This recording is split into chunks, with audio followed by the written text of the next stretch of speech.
ನೀವು ನಿಜವಾಗ್ಲೂ ಮಹಾತ್ಮರು. ನಿಮ್ ಪಾದ ಪೂಜೆಗೆ ನೀರ್ ತಗೊಂಡ್ ಬರ್ತೀನಿ. ಕೊಡು ಸ್ವಾಮಿ, ಅನುಮತಿ ಕೊಡಿ.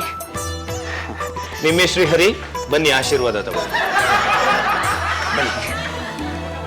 ಅರೆ, ನಿಮಗೆ ನಮ್ ನೇಮ್ ಹೇಗ್ ಗೊತ್ತಾಯ್ತು? ನನಗೆ ಎಲ್ಲವೂ ಗೊತ್ತು. ನಿಮ್ ಮುಖ ನೋಡಿದ್ರೆ ನಂಗೆ ಅರ್ಥ ಆಗತ್ತೆ. ಶ್ರೀಹರಿ, ನಿನಗ್ ನಂಬಿಕೆ ಇಲ್ಲ. ನಿಮ್ಮಿ, ನಿನಗ್ ಪಾನಿಪುರಿ ಅಂದ್ರೆ ಇಷ್ಟ. ಪಾನಿಪುರಿ ಇದೆಯಾ? ಗಂಗಾ ಪಾನಿ, ದಸರಾ ಆನಿ. ಶ್ರೀಹರಿ, ಸಣ್ಣ ವಿಷಯಕ್ಕೆ ನಿಮ್ಮ ಅಪ್ಪನ ಹತ್ರ ಜಗಳ ಆಡಿದೆ. ಇಂಟರ್ವ್ಯೂನಲ್ಲಿ ಯಾಕೆ ಫೇಲ್ ಆದೆ ಅಂತ ನಿಮ್ಮ ಅಪ್ಪ ಬೈ. ನಿನ್ನ ಹತ್ರ ಉತ್ತರ ಇರಲಿಲ್ಲ. ಸಿಟ್ಟಾದ ನಿಮ್ಮಪ್ಪ ನಿನ್ನ ಮೇಲೆ ಫ್ಲವರ್ ವಾಸ್ ಎಸೆದ್ರು. ಅದು ಪೀಸ್ ಆಗೋಯ್ತು. ಕೊಡು ಪೆನ್ನು. ಕೊಡು ಪೆನ್ನು, ಕೊಡು. ಕೊಡು ಪೆನ್ನು. ಕೊಡು.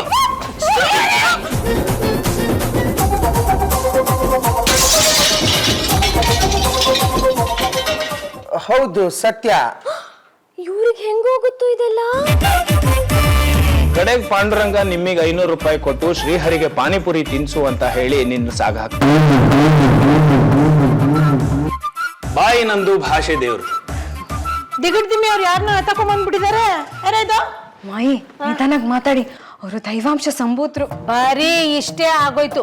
ಬೀದಿಲ್ ಹೋಗೋರ್ನೆಲ್ಲ ಮನೆ ಕರ್ಕೊಂಬ, ಅವ್ರಿಗೆ ಉಪಚಾರ ಮಾಡು. ಇದೇನ್ ಪಾಂಡುರಂಗ ಅವ್ರ ಧರ್ಮಛತ್ರನ? ಮಾಯಿ, ಅವ್ರ ಬಗ್ಗೆ ತಿಳಿದೆ ಹಾಗೆಲ್ಲ ಮಾತಾಡ್ಬೇಡಿ. ಅವರು ನಡ್ಕೊಂಡು ಹಿಮಾಲಯಕ್ಕೆ ಹೊರಟಿದ್ದಾರೆ. ಬಸ್ಸು, ಏರೋಪ್ಲೇನು, ರೈಲು ಇಲ್ದೇ ಕಾಲದಲ್ಲಿ ಜನ ನಡೀತಾ ಇದ್ರು, ಅದನ್ನ ನಂಬೋದು. ಇಷ್ಟೆಲ್ಲ ವ್ಯವಸ್ಥೆ ಇರುವಾಗ್ಲೂ ಇವ್ರು ನಡ್ಕೊಂಡು ಹೋಗ್ತಿದ್ದಾರೆ ಅಂದ್ರೆ ನಿನ್ನ ಬಾಬಾ ಲೂಸು ಅಂತ ಅರ್ಥ.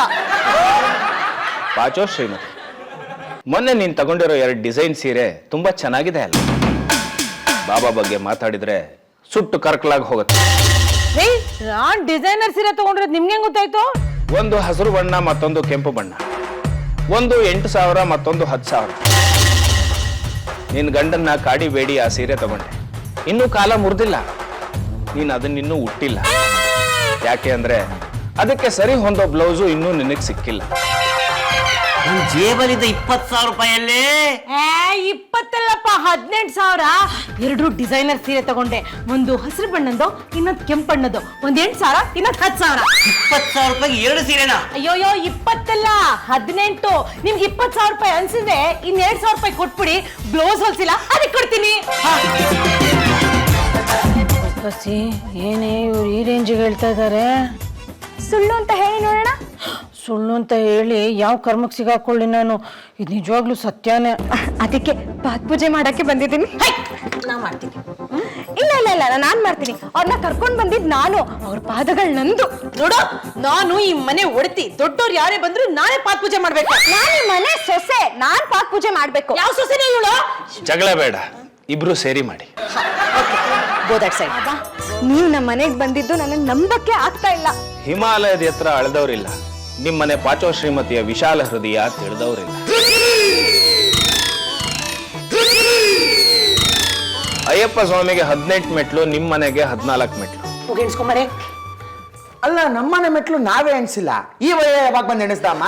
ಅಮ್ಮ ಇಲ್ಲಿ ಮುಚ್ಕೊಂಡು ನಿಂತ್ಕೋ. 13 to 14 ಕರೆಕ್ಟ್ ಆಗಿದೆ. ಹಾ, ಈ ಮನೆ ಬಾಲ್ಕನಿ ಅನೇಕ ಕಥೆಗಳನ್ನು ಹೇಳುತ್ತೆ. ಹೌದೌದು. ನಿಮ್ಮ ಮಾವ ಅನೇಕ ಸಲ ಮೇಲಿಂದ ಕೆಳಗೆ ಬಿದ್ದಿದ್ದಾರೆ.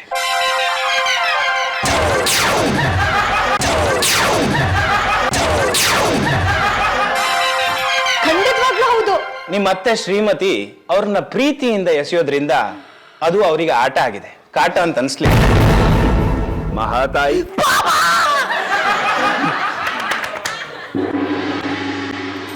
ಅವ್ರು ಪೂಜೆ ಮಾಡ್ಬೇಕಾದ್ರೆ ನಾವ್ಯಾಕೆ ನೋಡ್ಬಾರ್ದಂತೆ? ಪ್ರಶ್ನೆ ಮಾಡ್ಬೇಡ ಶ್ರೀಹರಿ, ಅವರು ಮಹಾತ್ಮರು.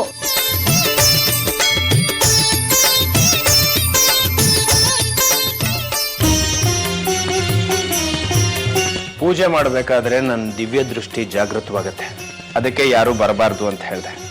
ತಗೊಳ್ಳಿ ಪ್ರಸಾದ. ಚಾರು, ಮಾವ, ಅಯ್ಯೋ ಕೈ ಮುಗಿತೀನಮ್ಮ, ಖಾಲಿ ಮಾತ್ರ ಬೀಳ್ಬೇಡ. ಅಲ್ಲಮ್ಮ, ಒಂದಿನ ಊರಿಗೆ ಹೋಗ್ಬರೋಷ್ಟರಲ್ಲಿ ಯಾರೋ ಸ್ವಾಮೀಜಿನ ಕರ್ಸಿದ್ಯಾ?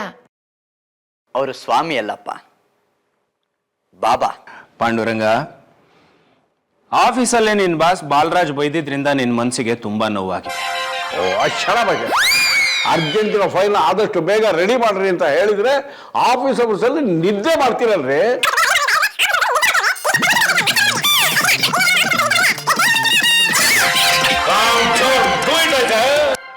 ಫೈಲ್ ನಂಬರ್ 114 ಕಸದ ಬುಟ್ಟಿ ಹತ್ರ ಬಿದ್ದಿತ್ತು.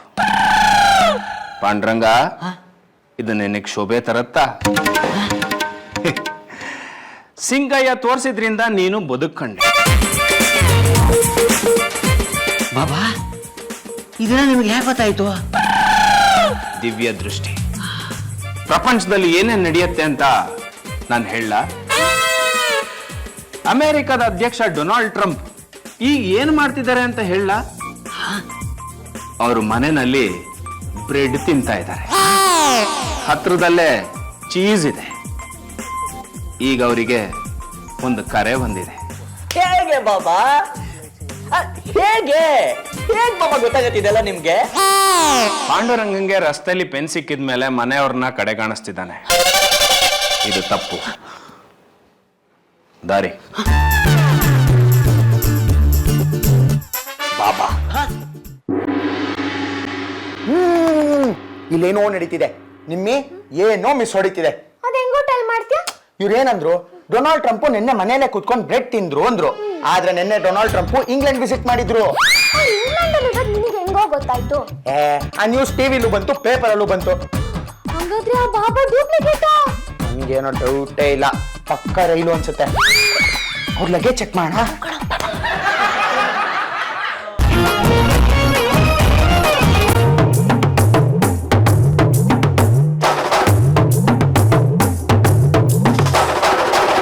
ಮುಗೀತ ಸತ್ಯ ಶೋಧನೆ.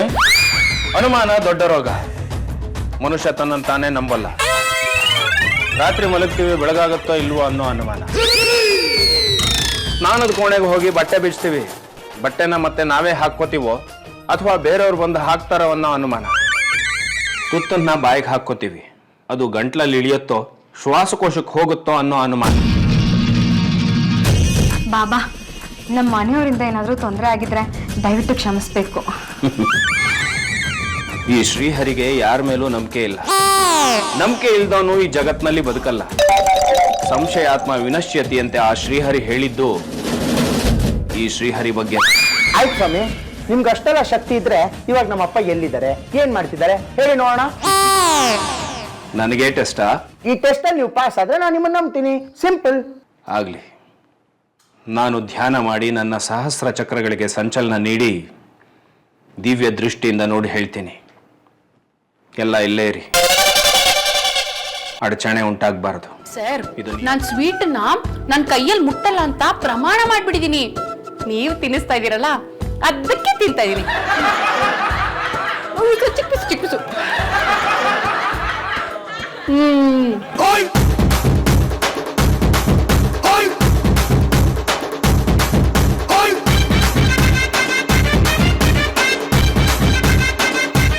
ಇನ್ನು ಮುಗ್ದಿಲ್ವಂತ ಅವ್ರದ್ದು. ನಿನ್ನ ಗಂಡ ಪಾಂಡುರಂಗ ಕ್ಲೀಶನ್ ಜೊತೆ ಜಾಮೂನ್ ತಿಂತಾ ಇದ್ದಾನೆ. ತನ್ನ ತಟ್ಟೆಲಿರೋ ಜಾಮೂನನ್ನ ಕ್ಲೀಶನ್ ಬಾಯೊಳಗೆ ಹಾಕ್ತಾ ಇದ್ದಾನೆ. ಕ್ಲೀಶಾಗಿ ಜಾಮೂನ್ ತಿನ್ಸ್ತಿದಾರಾ? ಅದ್ರಲ್ಲೇನಿದೆ ದೊಡ್ಡ ವಿಷಯ? ಅಪ್ಪನ ಬುದ್ಧಿ ನಿಂಗೂ ಗೊತ್ತಿಲ್ವಾ ಅಮ್ಮ? ಅವರು ರಸಿಕ. ತೌಡು ಕುಟ್ದಂಗ್ ಕುಟ್ಟು ಬಿಡ್ತೀನಿ. ಜಾಮೂನ್ ತಿಂದ ಕ್ಲೀಶ ನಾಚಿಕೊಂಡು ಪಾಂಡುರಂಗನ್ ಬೆನ್ನಿಗೆ ಗುತ್ತಾ ಇದ್ದಾಳೆ. 1, 2, 3. ಆ ಗುದ್ದು ಪಾಂಡುರಂಗಂಗೆ ಬಹಳ ಹಿತವಾಗಿದೆ.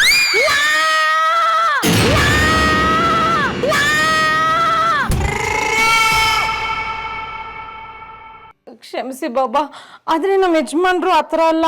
ಅವ್ರು ಯಾವತ್ತೂ ಕ್ಲೀಶಂಗೆ ಜಾಮೂನ್ ಗಿಮೂನ್ ಎಲ್ಲ ತಿನ್ಸಕ್ ಹೋಗಿಲ್ಲ. ಓಕೆ ಓಕೆ, ಕನ್ಫ್ಯೂಷನ್ ಯಾಕೆ? ನಾನು ಈಗಲೇ ಅಪ್ಪಂಗೆ ಫೋನ್ ಮಾಡ್ತೀನಿ. ಸ್ಪೀಕರ್ ಹಾಕು ಶ್ರೀಹರಿ. ಹೇಳಪ್ಪ. ಹಲೋ ಅಪ್ಪ, ಎಲ್ಲಿದ್ಯಪ್ಪ? ಹಾ, ಊಟ ಮಾಡಿ ಕೆಲಸ ಮಾಡ್ತಾ ಇದ್ದೀನಿ. ಓ, ಹಾಗಾದ್ರೆ ಇವಾಗ ನೀನು ಆಫೀಸಲ್ಲಿ ಕ್ಲೀಶಾ ಅವ್ರ ಜೊತೆ ಜಾಮೂನ್ ತಿಂತಾ ಇದ್ಯಾ? ಅಯ್ಯೋ ನಿಜ ಹೇಳಪ್ಪ, ಪರವಾಗಿಲ್ಲ. ಕ್ಲೀಶಾ ಅವ್ರಿಗೆ ಎಷ್ಟು ಜಾಮೂನ್ ತಿನ್ನಿಸ್ದೆ? 1, 2? ಏ ಕಳ್ಳ, ಆಫೀಸಿಗೆ ಬಂದು ಕದ್ ನೋಡ್ತಾ ಇದೆಯೇನೋ? ಅಯ್ಯೋ ಇಲ್ಲಪ್ಪ, ಮ್ಯಾಟ್ರಿಕ್ ಬಾರಪ್ಪ. ಇವಾಗ ಏನ್ ಮಾಡ್ತಿದ್ಯಾ ಆಫೀಸಲ್ಲಿ? ಜಾಮೂನ್ ತಿನ್ನಿಸ್ತಿದ್ಯಾ ಕ್ಲೀಶಾ ಅವ್ರಿಗೆ? ಕ್ಲೀಶಾಗೆ ಜಾಮೂನ್ ಅಂದ್ರೆ ತುಂಬಾ ಇಷ್ಟ ಅಂತ ಕಣೋ. ಅವಳು ತನ್ನ ಕೈಯಿಂದ ಸ್ವೀಟ್ ತಿನ್ನೋದಿಲ್ಲ ಅಂತ ಶಪಥ ಮಾಡಿದ್ಲಂತೆ.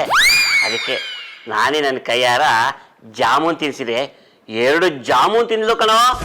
ನೋಡು, ಈ ವಿಷಯನ ಯಾರಿಗೂ ಹೇಳ್ಬೇಡ. ನಿಮ್ಮ ಅಮ್ಮನಿಗಂತೂ ಮೊದಲೇ ಹೇಳ್ಬೇಡ ಕಣೋ. ನಿಮ್ಮ ಅಮ್ಮನಿಗೆ ಗೊತ್ತಾದ್ರೆ ಅಷ್ಟೇ ನನ್ನ ಕತೆ ಮುಗೀತು. ನೋಡು, 500 ರೂಪಾಯಿ ಕೊಡ್ತೀನಿ, ಪೂರಿ ತಿನ್ಕೊಂಡು ಪಾನಿ ಕುಡ್ಕೊ, ಸರಿನಾ? ಆದ್ರೂ ಯಾರಿಗೂ ಹೇಳ್ಬೇಡ ಅಂದ್ಬಿಟ್ಟು ನೀನೇ ತಗ್ಲಾಕೊಂಡಿಯಪ್ಪ. Okay, enjoy. ಬಾಯ್.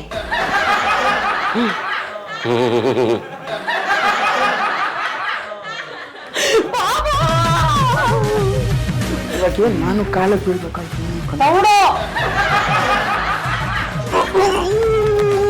ಇಲ್ಲೇನೋ ನಡೀತಿದೆ.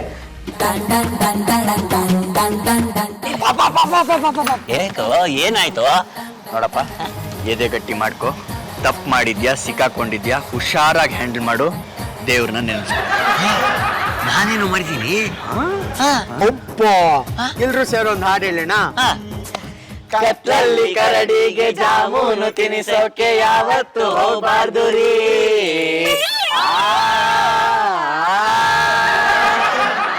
ನಾನು ಜಾಮೂನ್ ತಿನ್ಸಿದ್ದು ಕರಡಿಗಲ್ಲ, ಕ್ಲೀಶಾಗೆ.